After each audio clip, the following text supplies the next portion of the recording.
Hello, ഞാനും ജോസേട്ടനും കൂടി ഒരു വീട്ടിലേക്ക് പോകാനായിട്ട് ഇറങ്ങിയതാണ് കേട്ടോ. അങ്ങനെ ഞങ്ങൾ അവിടെ നിന്ന് തൃശ്ശൂർ കാഴ്ചബംഗ്ലാവിൻ്റെ വഴി കൂടി കയറി. അവിടെ എത്തിയപ്പോൾ ഞാൻ ഈ കടയിൽ നിന്ന് നമുക്ക് കുറച്ച് സാധനങ്ങൾ മേടിക്കാമെന്ന്. അങ്ങനെ അവിടെ കയറിയിട്ട് ഞാൻ കുറച്ച് ബേക്കറി സാധനങ്ങൾ വാങ്ങിക്കാനായിട്ട് കയറി. ഒരു കല്യാണ വീട്ടിലേക്കാണ് ഞാൻ പോകാനായിട്ട് ഉദ്ദേശിച്ചിട്ടുണ്ടായിരുന്നത്.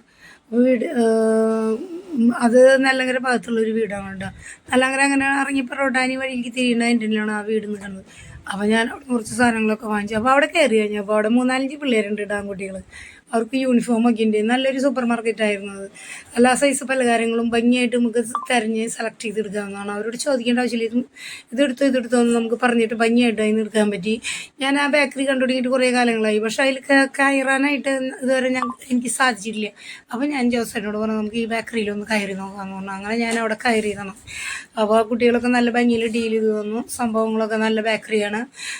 എല്ലാവരും ഉള്ള പോലെ തന്നെ അധികം വിലയില്ലാതെ നമുക്ക് സാധനങ്ങൾ അവിടെ നിന്ന് കിട്ടുന്നുണ്ട്. അതിപ്പോൾ സൂപ്പർ മാർക്കറ്റാണെന്ന് വെച്ചിട്ട് അവർ അങ്ങനെ അധികം വിലയൊന്നും കയറ്റിയിട്ടില്ല. എല്ലായിടത്തും ഉള്ള പോലത്തെ ഒരു വില തന്നെയുള്ളൂ. നല്ല വൃത്തിയും നല്ല ക്ലീൻ, നല്ലൊരു സുഖകരമായൊരു അന്തരീക്ഷമാണ് അതിൻ്റെ ഉള്ളിൽ കിട്ടിയത്. അവിടെ നിൽക്കണ എന്താണ് ഈ നിൽക്കുന്ന സെയിൽസ് പിള്ളേരുകളും നല്ല പിള്ളേരുകൾ തന്നെയായിരുന്നു. അവർ ഭംഗിയായിട്ട് നമ്മളോട് പെരുമാറി. അതിലൊക്കെ ഒരു ഭയങ്കര സന്തോഷം തോന്നി. അവനാണെങ്കിൽ വീഡിയോയിൽ പെടുമ്പോൾ ചിരി വന്നിട്ട് പോയി, അവൻ നാണായിട്ട് വയ്യ. അവന് ചിരി വന്നിട്ട് ചിരി അടക്കി പിടിച്ചിട്ടാണ് അവൻ നിൽക്കണത്.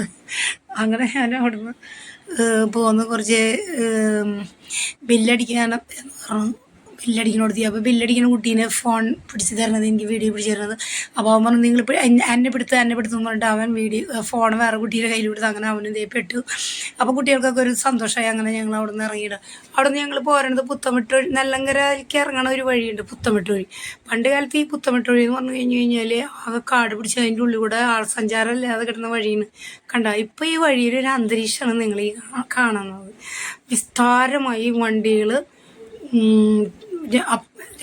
2 ലൈൻ വണ്ടികൾ കയറി തൃശ്ശൂരിൽ നിന്ന് ഇറങ്ങി നെല്ലങ്കര വഴി കടക്കാനായിട്ട് മണ്ണുത്തിരി കടക്കാൻ എളുപ്പമുള്ള ഒരു വഴി. അവിടെ കുറച്ച് ഭാഗം ഇരുട്ടുണ്ടായിരുന്നു. അതാണ് അങ്ങനെ വന്നത്. അവിടെ നിന്ന് ഞങ്ങൾ ആ നെല്ലങ്കര എൻ്റെ പാലം ഹോസ്പിറ്റലിൻ്റെ ആ ഭാഗത്തൂടെ കയറി ആ വീടിൻ്റെ അവിടെ എത്താറായിട്ട് അങ്ങനെ ഞങ്ങൾ ആ വീട്ടിൽ കയറി അവിടെ സംസാരിച്ച് സന്തോഷമായി പിരിച്ചു പോകുന്നു.